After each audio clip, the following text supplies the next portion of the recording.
Սրտի տանիքներով Մուսա Production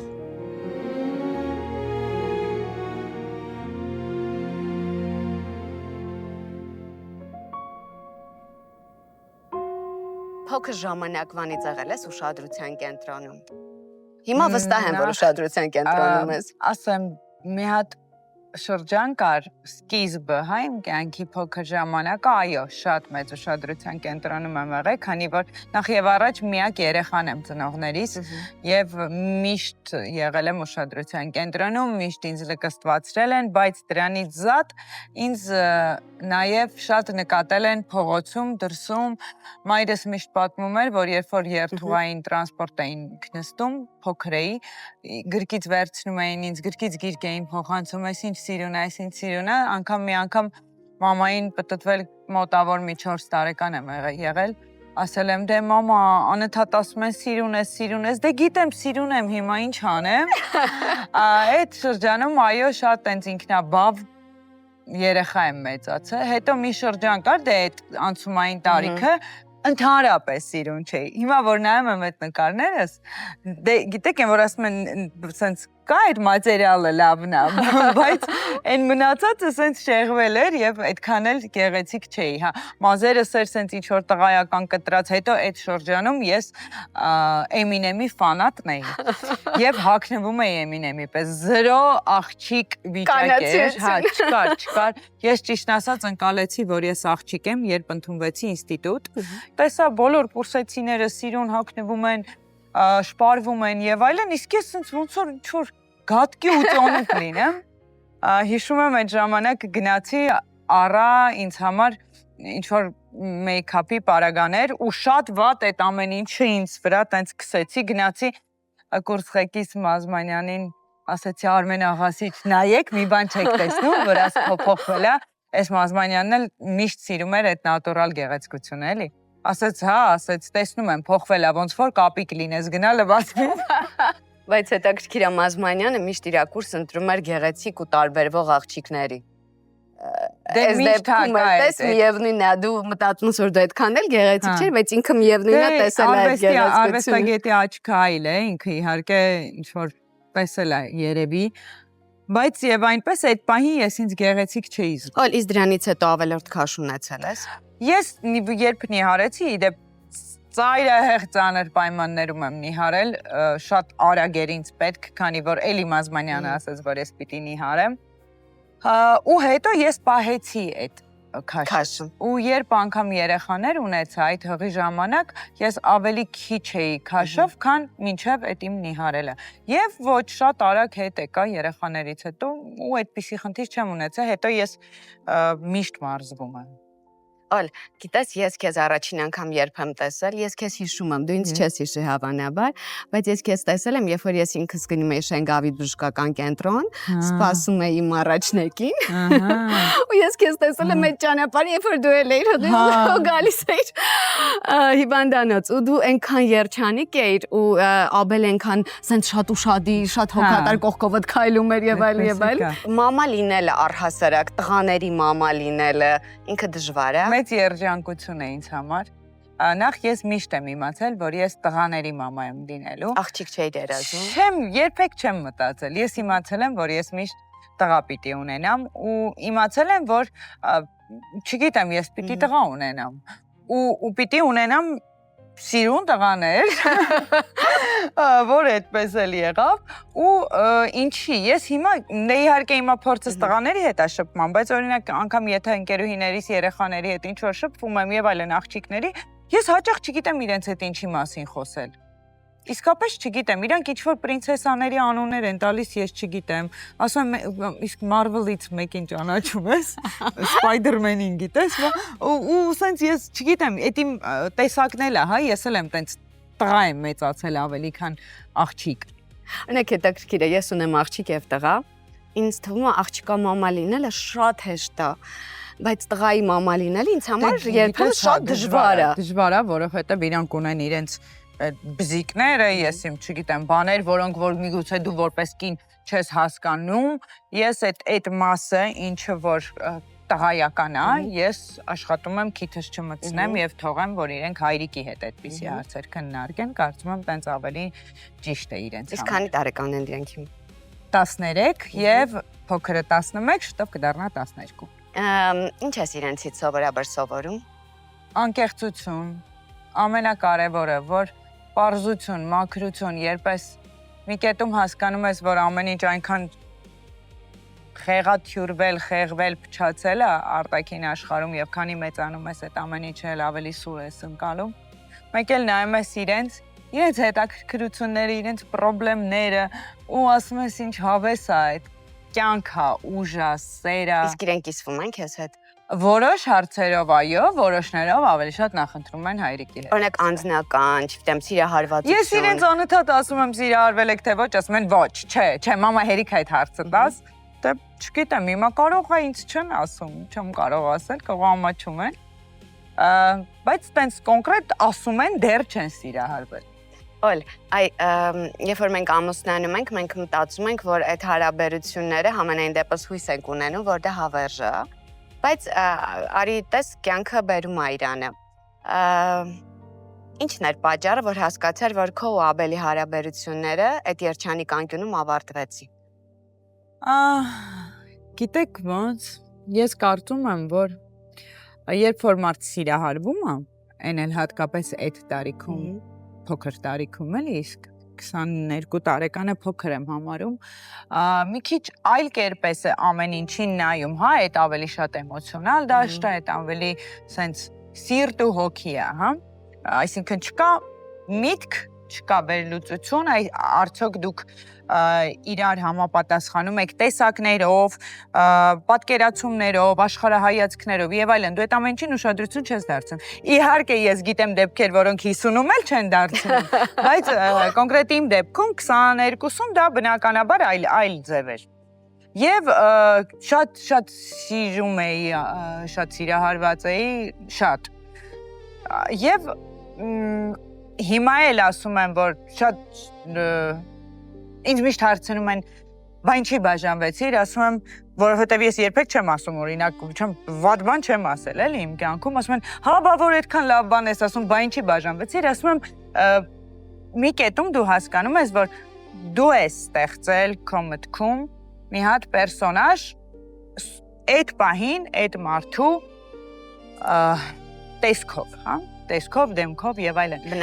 Բնավորությամբ, հայ իհարկե որոշակի բնավորության գծեր հավանում ես, որ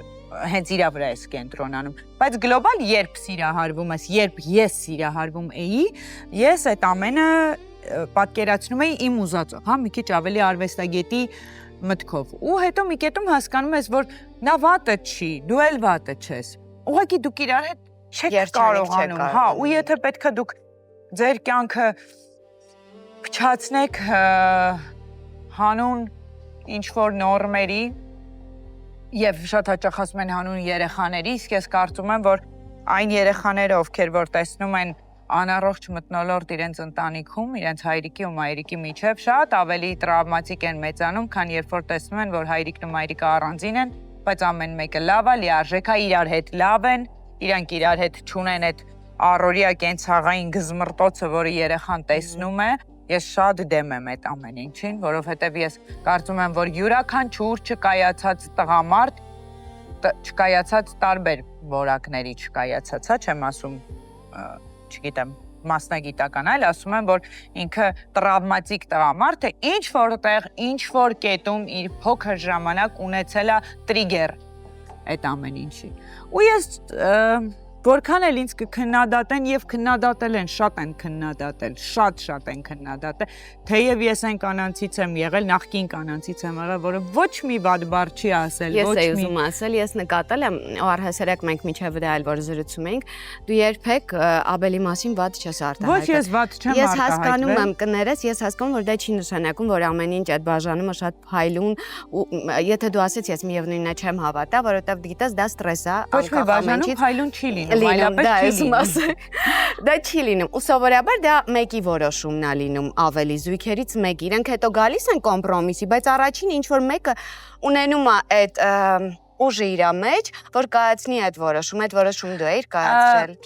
Շատ հարաբերական բան ես ասում, մի քիչ համաձայն չեմ, ինչու, որովհետև հաճախ լինում է որ այդ մեկը կարող է օրինակ ես եմ կամ նա է ասում այդ մասին խոսում բարձրաձայնում, բայց դա չի նշանակում, որ ինքը կայացրեց այդ որոշումը։ Միգուցե ինքը այնքան տեսավ, որ ժամանակն է, քեզ են բերում դրան։ Պրոստը դու պիտի դա ասես։ Առաջինը դու ես բարձրաձայնում։ Ուղղակի դու դա ասում ես, բայց այնպես չի, որ դա քո որոշումն է։ Դու դա զգում ես, յուրաքանչյուր կին շատ լավ զգում է։ Զգում է դա ավարտված հարաբերություն է, թե ինչ-որ բան կա արանքում, եւ եթե անգամ կին շատ հաճախ տղամարդիկ իդեպ ունեն հա այդ բնավորությունը, ոչ բոլորը, բայց ունեն, որ երբ որ իրանք հոգնում են X հարաբերությունից, իրանք դրթում են կնոջը, որպեսզի նա գնա, որ կինը մտածի, որ ես գնացի։ Դե ինձ համար դա ծիծաղելի է, որովհետև ես լավ հասկանում եմ ամեն ինչ։ Ու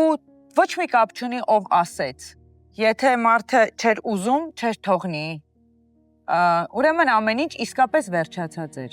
չնայած չէր թողնի։ Մեկ անգամ ասում են այդ չեն թողնի, երբեմն ասում ես, որ հասկանաս, թե դիմացինդ ինչքան ամուր է ուզում քեզ բռնի ու բաց չթողնի, մեկ էլ տեսնում ես, որ շատ ավելի հեշտ է բաց թողնում։ Հենց այդ է հարցը, եթե դու ասել ես ես գնում եմ, դա չի նշանակում, որ դու դա որոշել ես եւ դու դա անում ես։ Դու ուղղակի հասկանում ես, որ քեզ վրա մնաց այդ ամենը։ Զուտ դա ասելը, ոչ թե որոշում կայացնել, ասելը։ Օլ, ես հասկանում եմ, որ դու ինչքան շատ ես քո երեխաներին սիրում, ինչքան ես կարևորում իրենց լիարժեքությունը, որ միշտ էկրաններից դու միշտ միայն լավն ես խոսում։ Չնայած ես գիտեմ, որ ձեր հարաբերությունները իսկապես հիմա շատ առողջ ու շատ լավ են, որտեղ մենք ունենք լիքը ընդհանուր ծանոթներ ու ես փորձել եմ բերել այդ ինֆորմացիան անկախ ամենից նրանից, որ ես իրականում լրագրող չեմ ու չեմ սիրում այդ լրագրողական փորփրող հարցերը։ Բայց ինչպես եկաք այս կարգավիճակին, արդեն այս խաղաղ հարաբերություններին։ Դե իհարկե չեմ ստի եւ չեմ ասի, որ այտենց մենք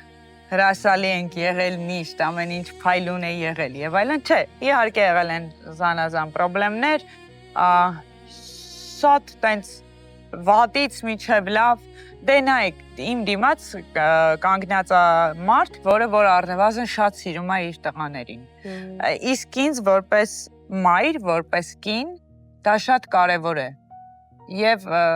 այդ իսկ պատճառով ես ուզում եմ, որ իմ երեխաները վաղը, երբ որ կունենան կին, ունենան լավ ծնողների, հարաբերությունների մոդել։ Դրա համար ինձ այլևս այդքան էլ չի հետաքրքրում մենք իրար հետ ոնց բան։ Իրական միջև հիմա էլ 1000 հարց կա, մենք իրար հետ չենք կարող նույն ձևի մտածել, որտեղ մենք նույն ձևի չենք մտածում, ընդհանրապես։ Բայց դա չի նշանակում, որ մենք իրար հետ վատ պիտի լինենք, ոչ, ես շատ ողջունում եմ այն, որ իմ երեխաները ուրախ են, ներվ, ստրես եւ այլն այդպիսի բաներ չունեն։ Օլ, մենք սովորաբար հարաբերությունները, երբ որ չեն ստացվում կամ ստացվում են, լիքը բան մեզ համար դասեր ենք քաղում այդ հարաբերություններից, ու երբեմն հաջորդ հարաբերություններում փորձում ենք դա կիրառել։ Հիմա այս չստացված կոպիտ եմ ասում հարաբերություններ, չնայած ինքը արդեն ստացված է, որտեղ դու ունես երկու հրաշալի տղա։ Այսինքն, բայց չէ որ դուք միասին չեք արդյունքում։ Կան ինչ-որ վերլուծություններ քեզ համար, որ այ մյուս հարաբերություններում սա ես ինձ այսպես չեմ պահի օրինակ։ Գիտեք, ես ոչ թե այս հարաբերություններից կամ այն հարաբերություններից հետո եմ եկել ինչ-որ եզրահանգման կամ չգիտեմ, բայց ես մի հատ վատ բնավորություն ունեմ, ես ունեմ դա, որի արդյունքում դժվում եմ ես։ Դա անսահման նվիրվելն է, անսահման նվիրվելը, անձնուրաց նվիրվելը, կլինի դա ուղղակի ընկեր, անձնական հարաբերություն, գործ եւ այլն, էական չի։ Ես նվիրվում եմ ինչ-որ բանի ու հետո պահանջում եմ, որ ինձ վերաբերվեն այնպես, ինչպես ես եմ վերաբերվում։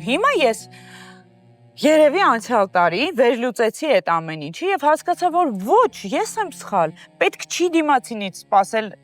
այն ամեն ինչ, ինչ որ դու ես իր հանդեպում։ Ինքը պարտավոր չի։ Դա քո ցանկությունն է լինել այդպես։ Եվ ես անընդհատ փորձել եմ նորմեր կան, այսպես է ճիշտ, այնպես է ճիշտ եւ այլն, ոչ մի բան ճիշտ չի։ Ամեն մեկը ընտրում է իր ապրելու, գոյելու ուղին։ Ու դու ոչ մի կերպ չես կարող մարդուն փոխել։ Ինձ ոչ մեկ չի կարող փոխել։ Ու եթե տղամարդ դա կլինի, ընկերուհի կլինի, ծնողս կլինի, ինձ չեն կարող փոխել։ Ես կարող եմ առանձին իմ հատկանիշներ մի քիչ ինչ-որ մեկի խաթր մի քիչ փոփոխեմ, հա, բայց ես չեմ փոխվելու, ես այսպես եմ։ Գիտես մարդիկ Ու դու ներս չի գալիս, դիմում գրեք ազատու եք իրականում։ Բայց նշանակում է, երբ որ դու շեշտեցիր, որ դու շատ անձնվեր մարդ ես ու կապ չունի դու տղամարդուն ես այդպես նվիրվում թե ընկերությանը, սովորաբար այդ մարդիկ հետո խորը ցավ են ապրում, որովհետև երբ որ դու սպասելիքներ ունես, մարդկային ուղղակի Ես եմ խորը ցավ ապրում։ Այո, դու ես խորը ցավ ապրում։ Ու հետո մարդիկ կան, որոնք սկսում են իրանց առջև բարիերներ կառուցել, որպեսզի այնքան մոտ չթողնեն կամ այնքան չնվիրվեն ու սիրեն, որպեսզի այդ ցավը իրանք կրկին չվերապրեն։ Շատ, քանի որ ես բավական թվացial շատ էմոցիոնալ եմ, բայց նաև զուսպ եմ, չափից շատ զուսպ եմ, էլի ես կարող եմ դիմանալ շատ երկար։ Ես կարող եմ քո ասած այդ վերլուծությունը անել մարդու հետ շփվելու ընթացքում։ То есть ես չեմ սկզբում վերլուծում, հասկանում, որ ինքը հիմա այս տարիքում էսոլան, այո, իսկ օլաներից շատեր են եղել, էլի, էդ էլ ասեմ։ Այս տարիքում ես ոչ թե նայում եմ, հասկանում եմ ինքը ինձ դուր ա գալի, դուր չի գալի, ես իր այդ ընկերություն անեմ, թե չանեմ, ես իր այդ ընկերություն անում եմ ու ընթացքում իրան նայում եմ։ Շատ մարդիկ ինձ կարող է պատտվեն, ասեն, օրինակ, ասեն, դու չես տենում, դու ում հետ ես ընկերությունում, քեզ թվում է նա քեզ օրինակ շատ է սիրում, ասում եմ, եթե քեզ թվում է ես չեմ տեսնում դա, բայց ինձ հետաքրքիր է տեսնել այդ մարդուն տարբեր իր դրսևորումներով։ Բայց դա նոր օլա է, դա այդ ոնց են ասում, գիտակցված օլան, այս վերջերս է եղել, հա, գիտակից օլան, այս վերջերս է ստացվել։ Օլ, իսկ հիմա մենք փոխվում ենք, մեր կարևորությունների տեղերն է փոխվում տղամարդու մեջ, տղամարդուն գնահատելիս։ Այսօր ինչն է տղամարդու մեջ քեզ համար շատ կարևոր։ Որ հասկանաս, որ ինքը քոնն է։ Չի լինում այդպես, չի լինում։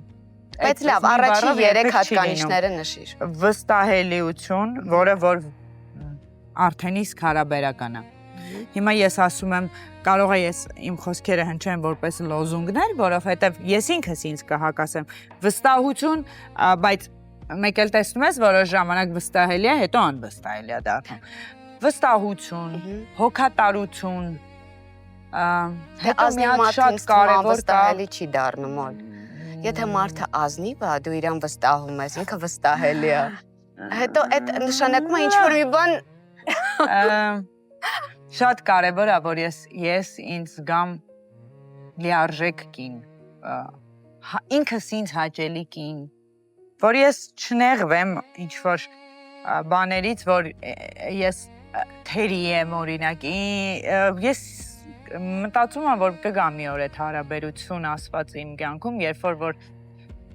ես կզգամ, որ ես սիրված եմ և գնահատված եմ, անգամ իմ մինուսները, որոնք իհարկե կան,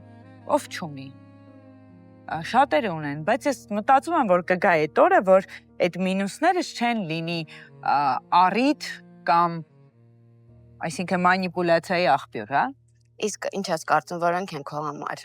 որ դու ինքդ քեզ նայում ես, որոնք են քո մեջ այդ մինուսները։ Չափազանց մտածում եմ ոչ թե որպես կին, այլ որպես տղամարդ, շատ մեծ պրոբլեմ ունեմ, մի հատ ծիծաղելի պատմություն եղել ինձ հետ դրա հետ կապված, հիմա կարող եմ պատմել։ Շատ եմ ուզում, բայց ուզում եմ մի հատ հարց տալ։ Այսինքն դու միշտ հոգսը վերցնում ես քեզ վրա։ Այդ իմաստով չէ։ Դա այդ իմաստով չէ։ Ես նկատի ունեմ, ես կարող եմ օրինակ Եթե դու նկատի ունես ֆինանսական հոգս կամ չգիտեմ ինչ որ բան անելու հոգս, չէ, դրա մասին չի խոսքը, տենց չեմ դառնում ես։ Ես աշխատում եմ, երբ աշխատում եմ, երբ չեմ աշխատում։ Մեր մասնագիտությունը մի քիչ չունի, էլի շատ ստաբիլություն այս կյանքում ու այդ ինձ թվում է բոլորիս խնդիրն է։ Բայց ես դրա մասին չեմ խոսում։ Ես այդ որ ասում եմ իմ վրա եմ վերցնում, ես տեսնում եմ կանանց ու շատ ցենց համատարած իրանց անվանում եմ անդարդ կանայք, որովհետև իրանց կյանքի միակ խնդրեմը այս կյանքում ինչ հագնել, ոնց մազերս սարքեմ, ոնց մեյքափս անեմ, White House collection-ը դուս եկե գնամ դա առնեմ ու ուր գնամ նստեմ այդ իմ օբրազով հանդես կամ ինքը այդ է իր կյանքի խնդրեմը, ես նախանձում եմ այդ կանանց։ Իսկ քո խնդիրները։ Իմ խնդիրները անսպար շատ են ու բնավ կապ չունեն ինչ collection-ի հետ։ Չնայած ես միշտ եմ սիրել հագնվել, հիմա լիքը մարդ կնայի ինձ ու թեկուզ իմ ընկերներից կասի սուտ ես ասում դու ես հագնվել, սիրում, ես սիրում եմ հագնվել։ Ես սիրում եմ հագնվել եւ ես ատում եմ անճաշակ հագնվողներին, բայց լավ, բայց քո խնդիրները այսինքն միևնույնն է, դա կենցաղից է ինձ դա իմ սովորական բան է, սովորական, ես ինձ առօրյա մարդիկ որ տեսնեն, ես ամեն օր մարզասրահում եմ, եթե աշխատանքի չեմ։ Ես սիրում եմ հագնվել իմ սպորտային շորերը, ինձ դա հարմար է։ Եթե այստեղ ունեմ գնալու նոր։ Նայ, դա էլ ինչ որտեղ ստրեսը սպառելու միջոց է, օրինակ ինձ համար մարզասրահ ոչ միայն գեղեցիկ մարմին ունենալու, այլ նաև ինքը անտիդեպրեսանտ է համարվում։ Հիմա տես ասում ես աղջիկներ կանեք, որոնք միայն իրանց արտաքինն է իրանց ուզում, Ես ուզում եմ այդպես ապրել, բայց ես չեմ կարող։ Լավ, քեզ մոտ հոգսը դա կենցաղային հոգսերն է, պատասխանատվությունն է։ 17 տարեկանից աշխատել եմ քնարիկ։ Եվ աշխատել է, որ մի քիչ թեթևացնեմ իմ ծնողների հոգսը։ Գիտես ոնց, որ գոնե իմ վրա իրանք բան չծախսեն, հա։ Ու իրանք ինձ չեն ասել, որ ես պետք է դա անեմ։ Իրանք ինձ ինչքան կարողացել են Փառք Աստծո ապահովել են, բայց ես մի հատ սենց տղայական բնավորություն ունեի, որ ամոթ է, արդեն մեծ ես։ Մի հատ մի բան էլ դու վեր կացար, այդ մարդիկ մեղք են։ Երբ որ ես ընդունվեցի թատերական ինստիտուտ, ես ընդունվեցի վճարովի հիմունքներով։ Ես շատ ստրես տարա, որ ես վճարովի ընդունվեցի ու հետո այդ տարի, որ ընդունվեցի, օրենք դուրս եկա, որ եթե դու լավ ես սովորում, դու կարող ես տեղափոխվել անվճար։ Ես այդ ամբողջ տարին մայրս որ բերեց այդ գումարը տվեց առաջին տարվա, լացում էի, որովհետև ոնց այդքան փող տարավ տվեց, ես հասկանում էի, որ դա ստեղից է կտրած, ընդեղից է կտրած, որ բերված է ու ես այնքան ապաշնոր երեխա եմ, որ չկարողացա անվճար ընդունվել։ Մի տարի ես այնպես եմ սովորել, որ ես հաջորդ տարի դառել եմ անվճար։ Ես ավարտել եմ անվճար, ես ավարտել եմ կարմիր դիպլոմով, հələ մի բան էլ այդ 5000 դրամ թոշակը որ ստանում էի, դա արդեն ոնց որ ես թոշակ էի ստանում, ոչ թե ծախսում էին, այլ 5000 դրամ ես թոշակ էի ստանում։ Ուսանող երեխու համար այն էլ այն վաղտվա 5000-ը մի քիչ ավելի 5000 էր, էլի։ Հետո ես 17 տարեկանից սկսեցի աշխատել։ Ես աշխատում էի ջնանշկի շորեր էի հագնում նոր տարվա շեմին, վիզիտկաներ էի բաժանում։ Գնում էի կավե արձան էի կանգնում հարսանեկան խնջույքների դիմացը։ Ամբողջ մարմինս սենց կավեր գլուխ, մազեր եւ այլն։ Դրանով էի գումար աշխատում։ Դրանից հետո ես ընդունվեցի Հայ TV հաղորդավար։ Դա իմ առաջին մեծ գումարն էր, մեծ ասելով 80000 դրամ, որը ինձ համար մի մեծ աշխարհ էր, որ ես հերիք չի, չեն ծախսում իմ վրա։ Մի հատ էլ ես գումար եմ աշխատում։ Ես գիտեմ, որ դու բիզնես ունեիր ու խանութ ունեիր, դա էլ է գիտես համարձակություն ու ամենքին չի համարձակվում ունենալ իր բիզնեսը։ Դա շան տանջանք է։ Բայց լավ, որտեղից է գալիս այդ բիզնես մտածողությունը, դու ոնց որոշեցիր, որ դու պիտի ունենաս օրինակ հագուստի խանութ։ Հա, որովհետև ես հագուստից էի լավ հասկանում, չգիտեմ, ստիլ եւ այլն, որովհետեւ միջև այդ մի փոքրիկ նորաձևության ոլորտում կրթություն ունեմ, դրանից էի լավ հասկանում, մտածեցի, որ այդ ոլորտում ավելի կարելի է ոչ բիզնես ունենալ, բայց օրինակ իմ անծանոթ մարդիկ ինձ ասում են, «Վայ, ոնց դու հրաժարվեցիր այդ մտքից, մենք երազում ենք խանութ ունենալ», ասում եմ, «Այ կունենաք, կիմանաք դա ինչ է»։ Երբ դու առօրյա բոլորը փոխվում է, չէ՞ որ դա գումարներ են, մեծ գումարներ, որոնք որ եթե դու մի քիչ անպատասխանատու ես լինում, արդեն մեկ օրում դու ինչ-որ բան ես կորցնում։ Իսկ կյանքիդ որակը փոխված էր։ Շատ վատ էր։ Վատ էր։ Չէր գնում այնտեղ հանգստանալու, որտեղ շատ կուզեիր սովորաբար հանգստանալ։ Ես գնում էի հանգստանալ, ես իմ ընկերու հետ գնացի այդ ժամանակ Կիպրոս, երկու ընկերուհի, չհանգստացա։ որ են որ վերջապես մենք ինքը հոգնած, ես հոգնած այդ հոգսերից գնացինք Կիպրոս ու հիմա ես sense կամերան միացրել եմ ու նայում եմ ինչա կատարվում։ Խանութում։ Սա ինձ ասում է դու գիժ ես։ Մենք եկել ենք հանգստանալու։ Անջատի դա արևա, ծովա եւ այլն։ Ասեմ, հեսա մի հատ նայեմ ինչա կատարվում ու ես հասկացա որ առավոտը բացվում է завтрак ամեն ինչ լավ է, պրոսեկոն սեղանին, ծովա, դու ընկերուհիդ ոչ մեկ արյունդ չի խմում, ոնց որ դու վերջապես եկել ես վայելը, ու դու միացնում ես կամերան եւ սկսում ես նայել ինչա կատարվում, դա արդեն հոգեկան շեղում էր, որ ինձ խիստ խանգարում էր։ Լավ, իսկ ոնց որոշումը կայացրեցիր, որ պիտի փակես խանութը։ Ճիշտը տենց էր։ Ուղղակի արդեն ժամանակը եկել էր։ Այսինքն մինուսով էր աշխատում։ Չէ, այդպիսի բան չկար։ Իսկ որ օրինակ ընկերներդ գալիս էին խանութ կամ ընկերուհիներդ, ոնց էր քեզ կարողանում զսպել, օրինակ չնվիրել։ Չէ, դա այլ հարց է, դա կոչվում է բիզնես։ Եվ այդ հարցը ինձ տվել են իմ շատ ընկերուհիներ, որ տիպը, այ դու չես բան մի հատ չնվիրեցիր եւ այլն, ուրեմն բացատրեմ։ Երբ որ քո մտերի մարդը 0-ից ինչ որ բան է կառուցում, դու ոչ թե պիտի գաս ու նվեր ուզես։ Հակառակը, Դու պիտի գաս մի եւ լոմա ներդնես։ այո, ոնց որ արել են իմ լիքը ընկերուհիներ, ոնց որ արել է իմ մայրը եկել է եւ այդ խանութից գնել է որևիցե իր եւ ինքը իրան ֆիկտիվ 15% զեղ չեր անում եւ ասում էր օրինակ սա արժի 60000 դրամ ես սա կառնեմ ասենք 53000-ով կամ 48000-ով 10% 15 որ անիմաստ ինքը իրան զեղ չեր անում նու որ ես չնեղվեմ որ ինքը պոլնի գումարն է վճարում բայց ես միշտ այդ օրինակն եմ բերում եթե իմ մայրը գալիս էր եւ հասկանում է որ աղջկա տանջանքը պիտի գնահատ։ հա ապա ընկերներ ջան էտա տենց հա ձևը ու ես չեմ կարող ես վաղը եթե նորից բիզնես ունենամ շատ ավելի չոր կլինեմ քան եղել եմ Իսկ դա առատաձեռնության մեջ հա կա շատ բաներ կա բայց ոչ խանութ հագուստ եւ այլն ես եթե մի օր անդրադառնամ հագուստին դա կլինի իմ սեփական բրենդը ու ընդհանրապես հիմա ես ինչ անեմ կանեմ իմ անունով ոչ թե բերված ինչ որ բաներ հա կլինի դա շոր, կլինի դա մտքեր կան մի խոսքով։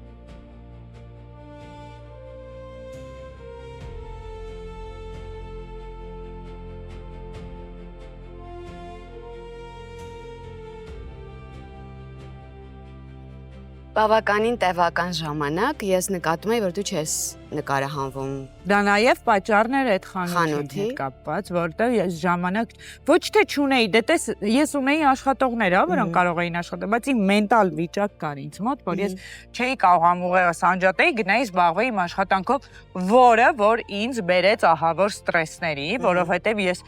պաշտում եմ իմ աշխատանքը։ Ես երբեք չեմ եղել այն, որ ասում են զվեզդնին տարած, բայց հենց պակասում է այդ ուշադրությունը, ես սկսում եմ նեղվել, շատ եմ նեղվում։ Ու շատ մի անգամ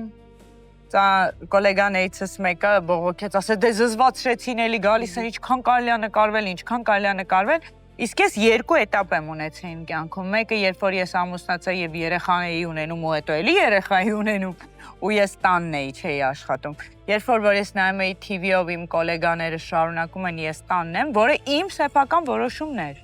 Բայց ես տանջվում էի, արդեն չէի կարողանում ընկալել, որ այլևս ես չեմ նկարվում։ Շունչդ կտրվում։ Շունչս կտրվում էր եւ երկրորդ էտապը եղավ այդ խանութի ժամանակ, որը որ ես այդ ընթացքում նկարվել եմ մի քանի փոքր պրոյեկտներում, այնպես չի եղել, որ ընդհանրապես չեմ տեսել տեսախցիկը, բայց սենց ես տանջվում էի արդեն, ես հասկանում էի, որ ես պիտի գնամ, իմ օդը պիտի բացվի, ես տեսախցիկը որ տեսնում եմ, սենց ոնց որ ձուկը ջրում է, էլի, սենց ուրիշ վիճակ է, ես չեմ կարող առանց դրա։ Ու հա, ես այդ կոլեգայիս ասեցի, գիտես, ասեցի, լավ է, որ դու չես զգացել այդ քո փառքի իջնելը, պակասելը, իսկ ես դա զգացել եմ։ Ու երբ որ դու զգայիր, որ դու արդեն ուզում ես, որ ինչ-որ մեկը գա քեզ հետ նկարվի, ասի վայ դուք ինչ լավն եք, երբ որ դու հիմա նյարդային անում ես, հետո դու երազելու ես դրա մասին, արի գնահատի ես, բա։ Ու ես երբեք ոչ կնեղվեմ, ես ուրախ եմ, որ ինձ մոտենում են, կլինեն դա փոքր երեխաներ, թե մեծ մարդիկ, մոտենում են, երբ որ ինձ ջերմ խոսքեր են ասում, ես 20 տարի է եթերում եմ, ես մինչև հիմա ուրախ եմ եւ երեխու պես ուրախանում եմ, որ այդ լսում եմ։ Ուշադրություն։ Դա շատ թանկ է արտիստի համար, ավելի թանկ բան չկա, քան այդ վերաբերմունքը հանդիսատեսի կողմից։ Երբ այդ դեպրեսիայի մեջ ես, շատ հուսալքված ես, շատ էմոցիոնալ ես, կոտրված ես, ինչ ես անում, ոնց ես քեզ բուժում։ Մյուզիկ եմ լսում շատ, լավ կինոներ եմ նայում, ես այնքան եմ կինո նայել, որ էլ կինո չկա որ նայեմ։ Ում հետ ես կիսվում։ Կիսվում, ես ունեմ երկու մոտիկ ընկերուհի,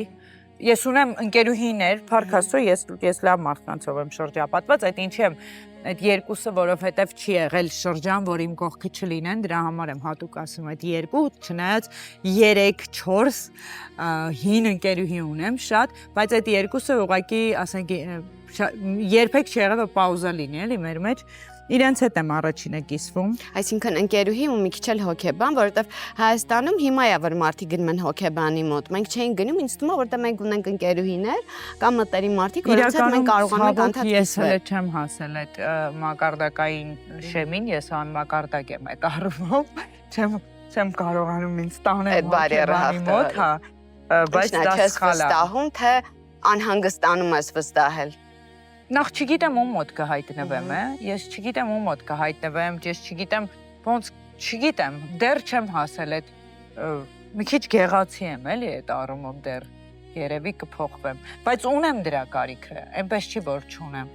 Ես որ ինձ թվում է, ես չգիտեմ, մի հատ սիրիալ կա, Կլան Սոպրանոն, չգիտեմ, նայել եք թե չէ։ Դա մաֆիայի մասին իմ ամենասիրելի սիրիալն է։ Նու սիրիալներ մաֆիայի մասին չգիտեմ, շատ չեմ նայել, բայց ինչի եմ ինքը սիրում։ Այդ ինքը մաֆիայի բոսն է, ու ինքը կինո սկսում է նայած, որ ինքը հոգեբանի մոտ նստած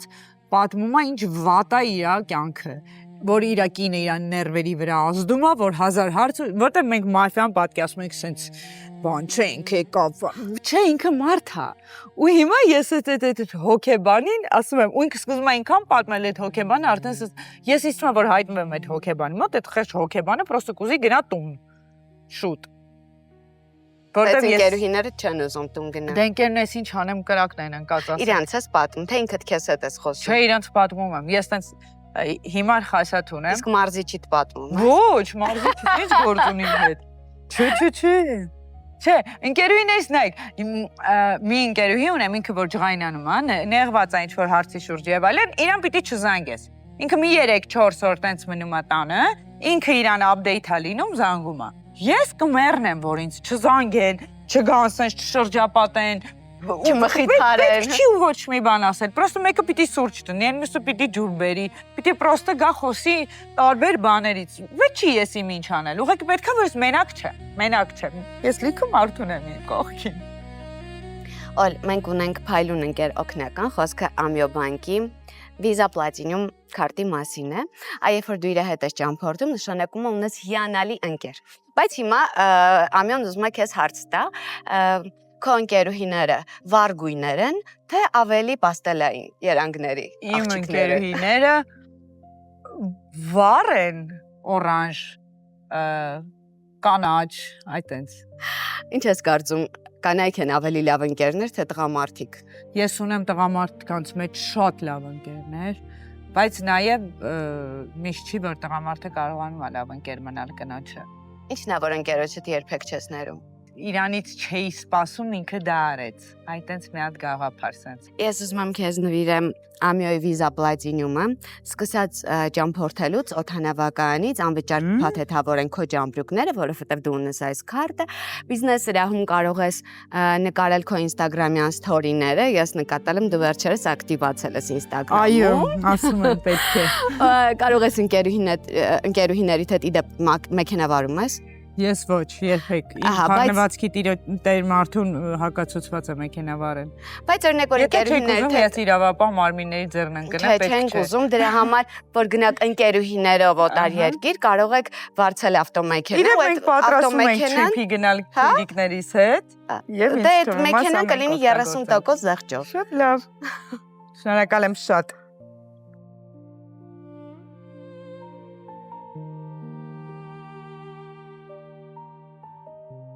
Զգում եմ, որ դու ինքդ լիդեր ես, ինքդ որոշումներ կայացնող ես, այ որ դու ասում ես փոքր ժամանակ ավելի տղայական այդ տղայականությունը ինձ թվում է այդ լիդեր լինելու մեջ է։ Դու ինձ թվում է ենթարկվող ես ու հիմա հետ գնալով Աբելին, ես Աբելի հետ ծանոթ չեմ, բայց ինքն էլ է լիդեր, համենայն դեպս ինչքան որ նկատել եմ, իրան լսել եմ, ինքն էլ է լիդեր։ Այ դժվար է, երբ որ երկու լիդերներ են լինում, ու պետք է ինչ-որ մեկը զիջի, կոմպրոմիսի գնա։ Ինքդ կարողանում ես տղամարդու հետ հարաբերություններում կոմպրոմիսի գնել։ Լինելով ինքս այո լիդեր, ես նաև ընտրում եմ լիդերների, հետաքրքիր է էլի, որ չեմ սիրում այն տղամարդկանց տեսակը, ում ես տոտալ կենթարկեցնեմ ինձ, դա ինձ դուր չի գա երբեք։ Այո, ես լիդեր եմ, բայց միևնույն է ես համարում եմ, որ տղամարդը մի քիչ դոմինանտ պիտի լինի, կինը մի քիչ պիտի ենթարկվի։ Ես այդ հնավուրց գաղափարներին դեմ չեմ։ Բայց դրա հետ մեկտեղ իհարկե գալիս են զանազան խնդիրներ, երբ որ դու էլ այն ոնց ասեմ, այն պուպուշկինը չես, էլի։ Որ գլուխդ կախ կարողանաս բոլոր գլուխս կախ որոշումների չեմ կարող։ Okay, համաձայնվես կամ գնաս կոմպրոմիսի։ Շատ կուզեի իմ շահի համար երբեմն լինեի այդպես եւ լիքը տեղեր շահեի, հա, բայց չեմ կարող։ Ես անարդարությունից զզվում եմ։ Ես զզվում եմ, երբ ինձ անարդարությունից ելնելով ինչ-որ բանում մեղադրում են։ Ես ատում եմ այն բանը, որ դու կին ես ու պետքա լռես մենակ նրա համար, որ դու կին ես, բայց տենց չի ախր, դու ճիշտ ես, ախր, ու ինձ միշտ ասել են, հաճախ ասում են, որ դու կոմպլեքս ունես միշտ ճիշտ դուրս գալու։ Գիտեք, ես այդ կոմպլեքսը այո ունեմ ու գիտեք ինչի, դուք եք վեղավոր տղամարդիկ, որովհետև դուք ինձ այնքան եք փորձել այդ իմ մեջի լիդերը ճնշել, սարքել մի հատ սովորական շարքային ինչ-որ տեսակ, որ ես այո ունեմ այդ կոմպլեքսը միշտ ճիշտը ապացուցելու, որ ես այստեղ սա չէի ասում, ես ճիշտ էի ասում, այսպես որտեղ դուք ինձ սարքում եք այն ոինը, որը որ պիտի նորից կռվի, իսկ ես չեմ ուզում կռվեմ, ես իսեր Աստծո չեմ ուզում կռվեմ, ես ուզում եմ խախանդ լինեմ, ես ուզում եմ գլուխս դնեմ բարձին, քնեմ, արդյունանամ ու չմտածեմ ես այսօր ում ինչ պիտի ապացուցեմ կամ ոնց անեմ որ ապրեմ այս դժվար կյանքում, այս դժվար աշխարհում ու հələ մի բան էլ իմ կողքը լինի մարդ, որը որ ինձ ասի որ այս ասենց չի դու ասենց ես անում կամ դու նենց ես անում, ես էլ ասեմ չէ, ես չեմ անում այտենց, ես դա չեմ անում, որովհետև ես ուզում եմ, չգիտեմ, քեզ ինչ-որ վատ բան անեմ կամ քեզ նյարդայնացնեմ։ Ոչ, ես չեմ ուզում այդ տեսակը լինեմ, ես չեմ ուզում լինեմ այն կինը, որը որ տան մեջ պիտի նորից կռվի, որովհետև ցավոք ես մի քիչ տղա կին եմ, որը որ աշխարհի հետ մեկա կռվում է միշտ կռվում է։ Ու ես չեմ շատ կուզեի չկռվեի իմ տան ներսում։ Ինձ համար ունակ ցավալի պատկեր է լինում, երբ որ ես տեսնում եմ ամուսիններ ու տեսնում եմ մրցակցություն այդ ամուսինների մեջ ու հաճախ նկատում եմ, որ դա տղամարդուց է գալիս ու դա երբեմն չէ, շատ հաճախ սիրուն ավարտ չի ունենում, այն ավարտը չի ունենում, որովհետև կնոջ հետ մրցելը կամ ընտանիքում մրցելը դա երբեք լավ բանի չի բերում։ Ինձ թվում է պետք է զույգը իրար լրացնի, իրար օգնի, համենայն դեպս իրար հետ չմրցեն, որտեղ ճիշտ ես ասում, մենք դրսում այնքան ենք մրցում, այնքան ենք ապացուցում, այնքան ենք կռվում հանուն արդարության, որ տան ուզում ես ուղակի հանգստանաս։ Մենք խնդիր ունենք ընդհանուր ինձ թվում է հայերս երևի կամ երևի Կովկասի ժողովուրդը, որ ես շեշտում եմ, ես այո սիրում եմ տղամարդու դոմինանտությունը, բայց դա չի նշանակում, որ դու պիտի սենց ոնց ասեմ, չունենաս ինչ-որ խոսքի իրավունք եւ այլն ինչ-որ տենց բաներ, հա։ Ես ինչի շեշտեցի Կովկաս եւ Հայաստան, որովհետեւ ես ունեմ ծանոթներ արտասահմանցի եւ ունեմ ծանոթներ հայ աղջիկներ, ովքեր ամուսնացել են արտասահմանցու հետ, դա այլ հարաբերություն է։ Ես միշտ ասել եմ, ես նենց կուզեմ լինի այսպիսի մի հատ բան իմ կյանքում, որ եթե խնդիր կա, վերլուծենք։ Ուղղակի վերլուծենք, հասկանանք խնդիրը ինչումն է, ոչ թե կռվենք, դու քոն ասես, ես իմ ասա, ես էլ դե ասում եմ, այդ խնդիրը ունեմ, ես Մենք պիտի ես ասեմ ընկերուհի ունեմ մոտ ամուսնացած իտալացու հետ, թվում է թե մենք նման ենք, չէ՞, մեր տեմպերամենտով, մեր բնավորություններով, բայց իրենց մոտ էլ են լինում հակասություններ ու երբեմն ընկերուհիս շատ հուսահատված ու հուսալեկված, ասում հասկանում ես, նույն հումորը կամ բաներ իրանցը շատ տարբեր են, իրար չենք հասկանում։ Տարբերություն կա, բան ու կարևորությունների տարբերությունը, որտեղ երբեմն մեզ համար մի բանը շատ կարևոր է, իրանց համար դա այնքան էլ կարևոր չի։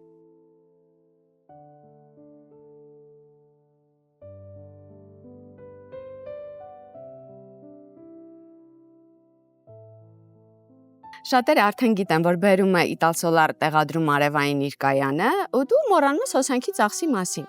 Բայց հիմա մարդիկ եթե այդքան գումար չունեն, չէ՞, ու ապարիկով պիտի ձեռք բերեն արևային կայան, եթե իրենք վերցնում են 5 կամ 6 կիլովատ հզորությամբ արևային կայան, Italsolar-ը 2 ամսվա ապարիկի գումարը վճարում է իրենց փոխարեն։ Արդյունքում ամսական դա մոտավորապես կազմում է 35,000 դրամ, որը քիչ չի։ Այո, իհարկե։ Մի խոսքով Italsolar 8128 հոսանքի համար չվճարելը ինձ թվում է հիանալի տարբերակ է, որտեղ օրինակ ես այդ կենցաղային ծախսերում եմ հասկանում, ես խնայում։ Մտածում, բայց ինչի ես դրա համար վճարեմ։ Հա, եթե կարող ես սիրուն հագուստ գնելուց կամ սրճարանում ինչ-որ համեղվան ուտելուց ընկերուհիներս դրա մասին չեմ մտածում։ Բայց հենց գալիս այդ կոմունալներ ես միշտ ուզում եմ խնայեմ։ Դե հա, դա ոնց որ օթին ես տալիս, տենց չես զգում, դրա դիմաց բան չես ստանում, այն ստացե վերջացրել ես։ Դե ծախսել ես, այդ կոմֆորտը կա, բայց մեկը ասում ես տենց ուղղակի լինի։ Այո, համաձայն եմ։ Պետք է մտածել։ Տարիների ընթացքում, օրինակ ես սկսել եմ շատ ուշադրություն դարձնել մանրունքներին, որովհետև ինձ թվում է մարդու իսկական էությունը հաճախ այդ մանրունքների մեջ է, գիտես, որ դու չես վրիպում, դու դա տեսնում ես, որովհետև այդ փոքրիկ աննշան երբեմն կենցաղային արարքներով մարդ իրան մատնում է։ Շատ ճիշտ հարց ես տալիս, ժամանակին երբևէ չեմ դարձրել այդ ուշադրությունը եւ սիրել եմ ընտրություն կատարել վիզուալ։ Շատ մանկամիտ որոշումներ են, բայց այդպես։ Հետո մեկ էլ բարձվում է, որ տենց վիզուալ շատ լավ կարող է լինել, բայց ոչ ներքին, հա։ Հիմա ես այդ մանրուքներին այնքան շատ եմ ուշադրություն դարձնում, որ դա ինձ անգամ խանգարում է ու պետք չի, որ ես բարձրաձայնեմ, պետք չի, որ ես դա ասեմ, ես կարող եմ նկատեմ նենց մանր բաներ, դա կարող է լինի ամենատրիվիալ երաժշտության ճաշակից, մինչև հաց ուտելու, պատարագաղը բռնելու ու եւ ավելի խորը գաղափարներ, հա, հիմա ես շատ եմ ծանրացրել իրականում ինքս իմ կյանքը, չվստահելով, անդադար ինչ-որ բան փնտրելով, բայց նույն կերպ կարող եմ ասել, որ ես եղել եմ այնքան, այն որ ասում են հարիվ է, շատ իմ մասին է եղել, շատ հարիվ, դա վստահություն չի, դա հարիվություն է, դա այլ բաներ են։ Ես այդպես եմ եղել, իմ դեմքին ժամանակին, որ ժպտում էին, ասում էին, վայ, ինքը ինքան լավ մարդ էր, տեսար ինչ լավ մարդ էր, ինչ է ինքը իմ դեմքին ժպտացել, այդ մարդը իմ դեմքին ժպտում էր, գնում էր հետևիցս ինչ-որ բաներ էր խոսում։ Ես նենց եմ ուզում, որ քո կյանքում հայտնվեն մարդիկ, ովքեր այդ քո պատերը ներսի կքանդեն ու դու կվստահես։ Ես էլ եմ ուզում, բայց արդեն չեմ էլ հավատում, որ այդպես կարող է լինել։ Համոզված եմ։ Օլ, իսկ որոնք են քո համար կյանքի փոքրիկ ուրախությունները։ Իմ համար ամենափոքրիկ, բայց մեծիկ ուրախությունը, որը որ կարա լինի, հիմա դա ճամփորդելն է։ Ես ավելի մեծ հաճույք չեմ զգում, քան մի ավել նոր պատ տեսնելուց, մի մշակութային արժեք տեսնելուց, ծովի ալիքների խշշոցից մի հատ այնպիսի հանգստություն եմ ապրում, որ ամենաշատը դա է ինձ։ Իսկ ում հետ ես շատ սիրում ճամփորդել։ Իրականում ես ուզում եմ գնամ մենակ ճամփորդեմ։ Չէ, շատ լավ է, երբ որ հավես է լինում, երբ այդ մարդիկ են լինում, բայց օրինակ հիմա կյանքիս այս շրջանում ես մի հատ կարիք ունեմ, գնամ մենակ ծով։ Չեմ ասում գնամ մշակութային արժեքներ տեսնեմ Իտալիա, օրինակ, չէ, տենց չէ։ Գնամ ծով ու ոչինչ չանեմ, նայեմ ալիքներին, գնամ քնեմ, ես ոչ թե հոգնած եմ ֆիզիկապես ես ընդհանրապես հոգնած չեմ, ու ես ահավոր անսպառ էներգիա ունեմ։ Ես հոգնած եմ, իմ ուղեղն է հոգնած։ Ես ուզում եմ գնամ սենց նայեմ ծովին ու տենց ուղղակի նայեմ ծովին։ Սենց մի շիշ պրոսեկո դնեմ, կողքս մի հատ բաժակ, սենց էսթետիկ ինչ-որ վիճակ լինի իմ կյանքում։ Գիտես, ես հիմա ծով չունենք, բայց այս տանիքն էլ ենքան սիրուն է։ Երևանը ափիտ մեջ է, Հյուսիսային պողոտան էստեղ։ Ուզում եմ, որ հիմա ձեռքիդ մեջ գինի լինի ֆրոնզիկ, սպիտակ։ Դու ես պահը վայել ես, ու ես քեզ տամ կարճ հարցեր ու լուսամ կարճ արագ պատասխաններ։ Այո, սիրով, իհարկե։ Հիմա վայելում ենք ֆրոնզիկ։ Պրոշյանի կոնյակի գործարանի կողմից պատրաստված, ես միշտ ասում եմ սիրով լի ֆրոնզիկ, համտեսիր, կասես։ Իրականում, քանի որ ես գինի շատ եմ սիրում, ես խմել էի ու շատ շատ լավ է։ Ես էլ եմ սիրում ու տանիքում մի դեպ կարող ես երազանք պահել, որովհետև այդ երազանքները իրականում կատարվում են։ Հետո ինձ որ տեսնես կասես քնար, հիշում ես որ պահեցի եղել։ Աստված ձայնդ լսի։ Օլ ստաբիլություն թե ազատություն։ Մոռացա մենք պիտի հարցերի պատասխանենք։ Գինին տեսա մոռացա, ստաբիլություն թե ազատություն, ազատություն ստաբիլության մեջ։ Լավներ։ Մտքով թե սրտով։ Ցավոք իմ պարագայում սրտով է վերջում լինում, բայց ես մտքի կողմնակիցն եմ։ Վերջին անգամ երբ ես լաց եղել։ Երեք։ Ինչի համար։ Ստացվում է էլի։ Նայած ինչ մտքեր կգան։ Ինչն է որ երբեք չես ների։ Խափելը ատում եմ, որ ինձ հիմարի տեղ են դնում։ Ինձ ավելի լավ է դառը ճշմարտությունը ասեն, քան ինչ որ հիմար բաներ ասեն, չեմ սիրում այդ ամենը, խափել չեմ սիրում։ Սկզբունք, որին երբեք չես դավաճանի։ Հատուկ չեմ կարող ասում իմ շահի համար ինչ որ բաներ անել։ Սկզբունքներ են դրանք ինձ համար, որտեղ որ գուցե ես շատ ավելի շահած լինեի իմ կյանքում, բայց դա սկզբունքներ են։ Մարդկային մեծագույն արժեքը։ Սերը, հարգանքը։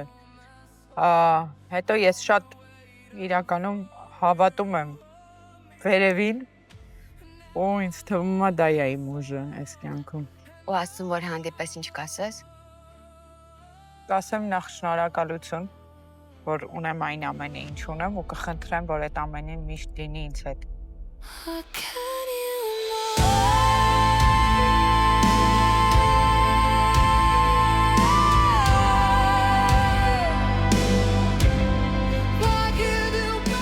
Հաղորդման գործընկերն է Պրոշյանի կոնյակի գործարանը, Ital Solar, Amio Bank, Musa Production, Սրտի տանիքներով։